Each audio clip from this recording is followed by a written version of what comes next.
Good morning, everybody. Natalie coming to live, brewing coffee. Got my coffee here. So yum. This shirt that I'm wearing has the tarot on it. Kind of cool. Has the star, the lovers, the moon, the sun, the what good stuff. Okay, so let's get started with how is everybody doing? How are you doing? Good morning. Was this Hoa, oh God, sorry, I'm gonna totally butcher whatever this is. Ernie, Hoa Ernie. Sorry if I'm butchering that. So how's everybody doing? Hopefully good.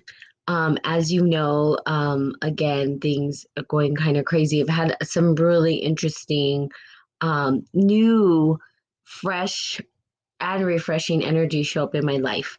Good morning, Michael. So, what is the new refreshing energy that I see showing up in my life? Well, I changed my space, right? The location where I live, the energy that I'm actually cohabitating at this point, completely different.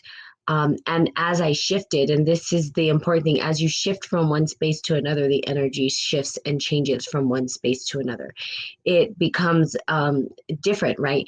And new things start to arise. Good morning, Derek. Good morning, Letra. Good morning, Rawi. Rawi. Mm-hmm. Um, if I get your name incorrect, I butcher it. I apologize. So, new energy arises. And so my question is, where are you in your life right now? What energy surrounds you? What is circling you? What's within your space at this point? Because that's what's in your space, in your energy field's going to determine sort of where you are in your life at this point, right? What are you looking at in terms of your life? What environment are you trying to foster or cultivate? What is it that you want to experience and feel? So for me, good morning, PBG. Um, the environment has been shifting, and new energy has arose into my space. I've met some really interesting people and individuals, new people, people that are sort of in the mind space that I'm in, looking to connect, right, in a meaningful, impactful way, on a spiritual level, on a friend level. So, for instance, in my kung fu class, um, there are these beautiful individuals, and we're starting to meet up, which is kind of nice, right? It's nice. For me, I'm typically a loner. I, I tend to spend a lot of time by myself. Um, but it's nice to have individuals who sort of have, of course, things in common, number one, and number two, sort of on the same life journey, life path. And what's showing up is that spiritual connection. Now, I want to talk about one of the most important conversations that I've been having. And good morning, Lulu. And this is sort of what I had talked about maybe 2, 3 years ago. I had spoke about this. Good morning, Jillian. What I talked about is the sacred feminine and the sacred feminine rising. And what I had talked about is the fact that we've been in a patriarchal system for a very long time. Not right, wrong, good, or bad, right? That's not what this is about. This is not to talk, um, about the patriarchy. So right now, Rawi, I am just going off on whatever I want to talk about. It's kind of how Spirit and Coffee has been going lately. But today I'm going to be talking about the sacred masculine, sacred feminine, and how the sacred feminine is starting to rise and what it's looking like as it's rising, right? Because so if we looked at the sacred masculine, which is the sacred masculine, there's the shadow side and the light side. And again, we don't take yeah, we're not taking one or the other. That's not what spiritual alchemy is about, right? We're not saying one is right, wrong, good, or bad. We're simply looking at it and then cultivating and harnessing the energy to do good work in our life. That's alchemy. We just take it all and then we transmute it into something beautiful, kind of like the lotus flower. Anywho, we have the sacred masculine that's been in operation, and the shadow side, right? Because too much of anything is not good. The shadow side of the sacred masculine started to rise.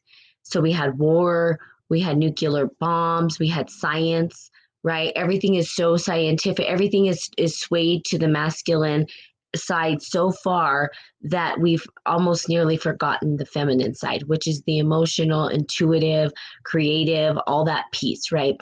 And if you look at even in academia, it's so far left, it's so far to the masculine side that they can't even understand how to bring the feminine piece back into it, right? And so what's happened now in academia, in the world, is that we're seeing that the sacred feminine is sick of this shit, right? She's sick. It's like the earth itself is the mother, right? We've penetrated her, we've basically raped the earth, is what we've done. And it's because of the sacred masculine is in the shadow. Okay, so to try to explain this as easily as I can. Now, when we look at the sacred feminine rising, well, what does that mean? There's a lot of different things, right? The sacred feminine is not just one thing. The sacred feminine embodies so much. It's rich, right? Is that Katya? Good morning, Katya. Cheers to you, darling. And yes, Katya, I would love to have a beautiful breakfast like you showed the other day. It looked very yummy and I got very hungry. So, but the sacred feminine rises, right? And what's happening now, there's the shadow side of the sacred feminine as well. And then there's the light side of the sacred feminine. And so what we're seeing is a lot of mother conversations happening in life. People are starting to look at the mother, their own mother, right, and understand the stories and their mother and some of the stuff that their mothers maybe didn't do. So mother, let's just say this, mother issues are the hardest issues to get through. And so people will say, well, yes, brunch and kung fu, I love it, I'm down. The mother issues are the hardest things to get through. Why? Because we come from the mother, right? Now, here's the deal. As we start to have these, connections, it's important that we talk about it, right? Because on the rise, we see the sacred feminine showing up in several different ways. I talked about the sensuality the other day. Sensuality, not lust and all this stuff. I'm talking about the sensuality, the connection to the body, the ability to feel into the body and express the sensations that come up in the body and move with them, right? Be very flowy and fluid and allow that energy to move and radiate through you. That's very feminine energy. Okay. And that's part of it. It's like rediscovering ourselves when it comes to our sensuality. That's one. Two, when we look at the shadow side of the feminine, right? The shadow side is chaotic, disorganized and chaotic. I don't know if I want to say disorganized, but it's chaotic. In other words, it's like a tornado. Okay. That's the shadow side. There's other parts of the shadow side of the sacred feminine, but that's the easiest one to discuss. Then we have the other piece of it, right? Which is the nurturing, the love, the kindness, the compassion. So, and then we're starting to see that people are really looking at their relationships with their own mothers.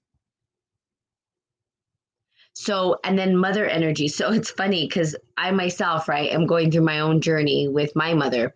And everybody's like, do you have a therapist? Apparently, when you're going through your mother's stuff, you should have a therapist. That's what I've been told, which I think is hilarious.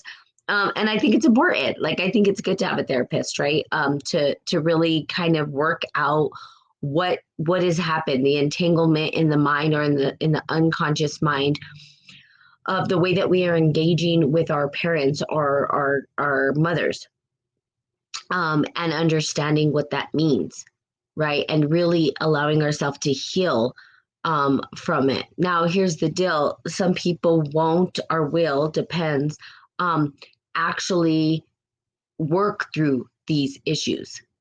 Some people just won't work through them. They're just like, I ain't gonna do it. Or I'm not wrong. I did nothing wrong in this situation. Not really wanting to reflect, not really wanting to look at, right, at their self and see how they're responsible. And so again, the rising of the sacred feminine. Now it's a beautiful thing, right? It's the dance, it's the flow, it's the sensuality, it's the nurturing, the grace is a big part of it. It's grace. It's so sometimes, and then this is where I struggled, and I'm not sure about you guys. Good morning, Vincent. Good morning, Mary. Good morning, J Bone. Um, is when I looked at the sacred feminine, right? Internally for myself, and this is good for men and women both. So this is not just about women, but looking internally at your sacred feminine, because men have sacred feminine inside too. We all do. We all have both. Is that I didn't understand how to utilize the sacred feminine from a place of grace. Like, what did that mean? I didn't I mean, I understood it conceptually. And in my mind, I was like, yeah, I can't get it. Graceful. And so I thought graceful was sort of like walking like you're floating on clouds, right?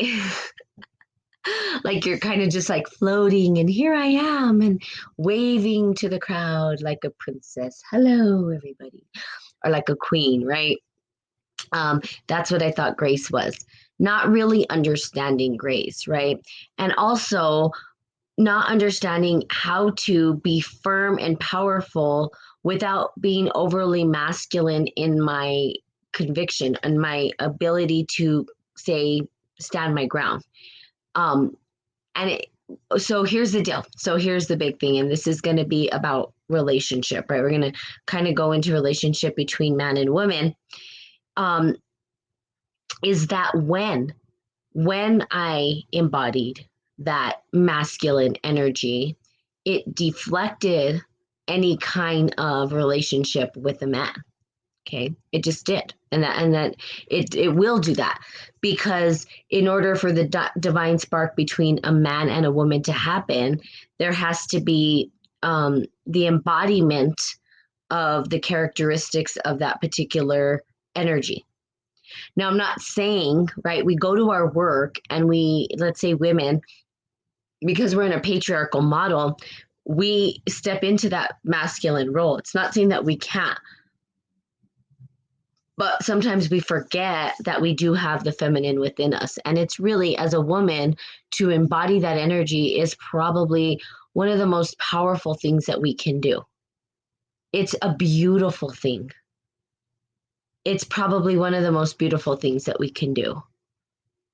When you think about it, like think just about how beautiful just women, gender wise, and I'm talking gender, how beautiful women are, right? They're curvy, they're vivacious, they're voluptuous, they're, and so women have this like sensuality, this softness about them, right? And when they embodied it. Now, I'm not saying men can't embody it, because we do. We do have men who are embodying the sacred feminine too and feel like they're women. But when you think about the sacred feminine, when you think about the embodiment of what that looks like, it's graceful. But then it's powerful at the same time. And this was a concept I couldn't get for the longest time, because I was very masculine in my energy. I was very like, straightforward, to the point, this and this, right? And what it does is deflects the energy. It's like, it suffocates, it cuts off the energy. We were like, I don't want to be around that. You know what I mean? It doesn't necessarily open up the dialogue for maybe like a relationship to blossom, or for that interconnection to happen, or the divine spark to happen, right? Good morning, Apostle. So you have men and women, right, that are in relationship, and there's no sexuality there. It's just gone, it's dissipated, and it's because of the system that we live in. The system that we live in that says that we have to take these energy roles, and we don't know how to utilize the energy roles into, right, something different. We don't know how to transmute it into and start to engage in the sacred feminine. So to do that, right, it's really tapping into our sensuality, allowing ourselves to let our spirit kind of flow up and through us. And it's instead of putting force on it, move with it. Right? As you feel the force, I love this because it's like Kung Fu and Tai Chi teach you these principles. As the force pushes upon you, instead of trying to push back, you just allow it to come through. That's kind of surrender in a lot of ways, right? It's allowing the energy to move around you. It's being like water and being fluid and allowing the energy to roll over your shoulders, around your hips, or around your legs, around your feet. And it's like, if you thought about the water, like if you're totally in a lake or if you're in a river, we'll just say in a river, and the water, and you're standing there and your feet are in the water, it's the water's just moving over your feet so gently, right? It's like caressing your feet, caressing. That's the sacred feminine. And you can feel it, right? Good morning, Baram. Good morning, Tina. You can feel it in nature. You can experience this in nature. The wind as it passes your face, right? You can feel it brush your face. It's not trying to go through you. It's not, it's not pushing against your force. It's just going over it or under it or around it. And it's like the yin and the yang. It's like a beautiful depiction of what it is, and the energies flowing together. So to embody that divine grace, you can dance. That's a good one. I always love to dance. That helps me to engage and to feel that connection, right? That's just one way. There's several ways. Tai Chi does that too. There's different forms that you can do it that make you feel fluid and moving. There's swimming. There's all these other practices. You come up with your own practice that you say, oh yeah, this is the way that I can feel and experience and work with the energy. How do I work with this sacred feminine energy? How do I utilize it? Okay. Then looking at how the sacred feminine energy is rising in everything that we see. It is. I'm telling you, the dialogue right now is going to be about healing our sacred feminine. There's a great healing in both the sacred feminine and the masculine. But right now I'm talking about the feminine. So there's going to be a great healing. And part of that is healing our stories. Looking at the stories that we have about Mother, about our planet, about the way that we engage each other. What is it? Good morning, Kenny. What does our relationship to the sacred feminine or to the divine feminine look like? How do we engage with it? How are men, right? And I'm talking gender, treating women, gender again. How do they engage? Are they forceful? Are they coercing? Or are they revering and loving and supporting? Right? It's really hard because I think there's these power struggles, especially in certain relationships, where who's the boss or who's the this or who's the that.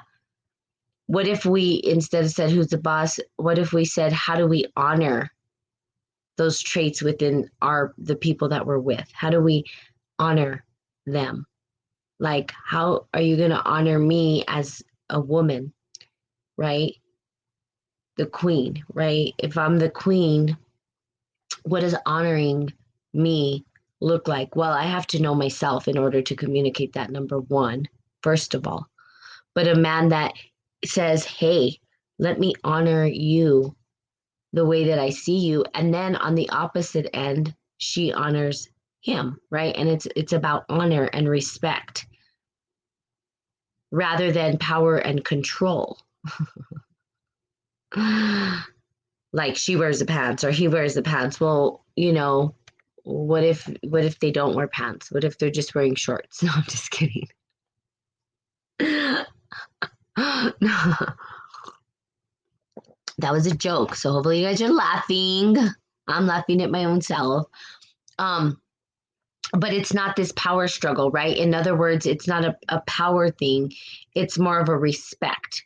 It's more of a I honor you, right? And how do we honor the sacred feminine at this point? How do we revere her? How do we nurture her? How do we give back to her? How do we engage her? And, I'm talking to myself. Yeah, equally is all that matters. Yes, Sina. And how do we honor that? How do we honor that sacred feminine within us and within others? How do we nurture? How do we cultivate it? How do we allow it to spring forth and out? And like I said, part of me is just doing dancing and laughing and moving around gracefully and being able to connect and talk to people and engage in some emotional connection, right? Because the sacred feminine is all about connection and communication and being able to talk and flow, right? It's lovely when you can embody that energy, especially as a woman. The great power that we hold as women is beyond, right? We can hold such a great space, a huge space. And man really honestly will revere, right? And see, right? When they see the goddess within us, something happens, something changes in a man when that happens. It just does. It really does. And it's quite interesting what happens when we see that happen. Men will respect a woman that's powerful but not forceful. And I think that we've got it sort of mixed up. And it's hard because, good morning, PPG, we think, right? At least I did, that by force that was good. It wasn't. That's not. So even in when we're working in a predominantly masculine environment, that we hold the power and magnitude, right? And will be respected, but we don't have to totally embody the sacred masculine. The power of a woman in her divine grace, it transcends time and space. Okay? That was totally rhyming. A powerful woman, or a woman in her divine grace, transcends time and space. And that's the power we hold. And when a man sees a woman completely embodying her power, right? There's nothing. I mean, he just okay, right? It's because it's true because we understand the power that we hold. We see ourselves, and what happens really is that men start to listen. They start to listen. They start to open up their ears and their hearts. And why? Because they know that they can trust. There's that sense of trust, and it's an energetic thing, right? It's not something that needs to be communicated.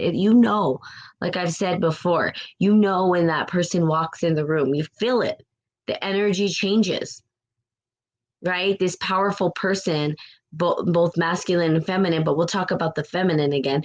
When a powerful woman, not forceful, not masculine, but is completely in grace and holding her power, walks into a room, right? She has the ability to change and shift the energy. You just know it. You're like, whoa, you can see it, right? People will even say, wow, you're like radiating light, and everybody's like, whoa. And the grace that shows up, right? Because individuals will look to it and say, wow. And what they're looking at is the depiction of their own internal self, right? Because they'll be like, wow, that person is, wow, look at her. Look at how And I'm not talking about looks, I'm talking about the energy that's embodied, right? Me and my friend were talking about this the other day. It's not about looks, it's not about um, how good looking, how whatever. That's not it. It's an energy that's embodied. When a woman truly knows herself and truly has worked and is a powerful woman and she shows up and radiates the energy of self worth and self love and knows her boundaries and also knows who she is and shows up in a capacity that way, people recognize it. They see it because it's an energy. You can't fake that. You can't fake it. There's a confidence and a magnificence. And as people look, right, they'll look and say, wow, what they're seeing is, yeah, they're seeing this individual, but what they're seeing is their authentic self. They're tapping into their own internal authentic self. They have it too, but they're maybe not utilizing it or practicing it, or really they're not digging deep into who they truly are, but they want to, and they can recognize it. Wouldn't you talk about coffee? No. So I could talk about coffee, but Spirit and Coffee is about spirit, and then you just bring your favorite cup of coffee and you can drink it with me. So I drink coffee in the morning, and I love coffee, and so it's like a coffee talk basically. So, but I have talked about coffee before because I love coffee, like the new coffee that I'm drinking. Like I'll say this coffee is amazing and what I do with it and all that stuff. But no, this is not a talk about coffee. This is a talk about spirit, and then you just bring your coffee with you. What time is it there? I love coffee, and yes, I love coffee too. That's why this is called Spirit and Coffee. Because I love spirit and I love drinking coffee. Okay, it is 8:18 a.m. where I am at right now. What time is it there? Hey Jeff, how are you? Um, but I will appreciate the spirit. Yes, the spirit. 6:48. Awesome. Encino, where are you located? Let's see, somewhere east. Iran. Oh, to me in Libya. I love that. I love that that's what I love about this technology is it connects people from around the world, which is kind of cool. Um, so I'm in Albuquerque, New Mexico. Um, and so I live in a desert. um, and we have great mountains and beautiful skies. So hopefully the weather's good for you there. So there you have it, the sacred feminine, and um, thank you. Yes, of course, Ina. Thank you for showing up. I appreciate it. Love having worldly people on here. It's amazing, it's amazing. I'm going to go off on a tangent, it has nothing to do with this, but it is amazing how small, sometimes the small perspective that individuals have. And it's funny because I'm a traveler, I love to travel. And people have misconceptions about other parts of the world because they listen to media, right? They listen to the news. And the news, of course, is like totally wrong half the time, which is why I don't listen to it. Because I've been to all these countries, I'm like, they just downright lie. That's all I'm going to say about that. That's my little rant. Um, you know, they lie and make things up, and then people who never visit there just think that they know. It's funny because I lived in India and people say stuff about India and I'm like, no, that's not right. Well, how do you know? Because I lived there, and that's just no. That's not how it works. uh, people just don't know. And it's because they don't get out. Just kind of like, religion and stuff like that. They're like, oh, in India, they're Hindu. I'm like, no, they're not just Hindu. There's every single religion you could possibly think of in India, and temples and different temples for different things all over. And they all live together in harmony. So I don't understand, you know, some of the stuff that people say it's crazy. But that's what I love. I love that individuals from around the world get on here, and it's cool to engage with you guys. People say stuff about Libya and all. I know, Robbie, it's crazy. But people they want to just believe what they hear rather than experiencing it for themselves. And it's easier just listen to what others say. Religion is not important, just humanity. Yes, I do know that. That's why this particular platform is not about religion, it's about spiritual alchemy, which then opens up the dialogue for various conversations, many different walks of life, various people from different ways of thinking. And spiritual alchemy to me is I'm a spiritual alchemist. That's what I call myself. So it's not a religion, it's a way of life. And really to look at the beauty that each individual religion has to offer, as well as different ways to um, look at the world, because there's so many different perspectives. I mean, there's trillions of perspectives. Why? Because there's trillions of people, and not one perspective is the same, which is really cool. Oh, which goes into what I can talk about next week, because I got to go, is really, I did this reading that was pretty awesome. I'm building some charts and models around it, but it was based on Jungian philosophy. Carl Jung, he pretty cool dude. I didn't really realize how cool he was until I started taking my master's courses and we're really diving into him. um, Talks about the collective conscious and unconscious, and then the conscious, and how the ego itself arises out of that in some form.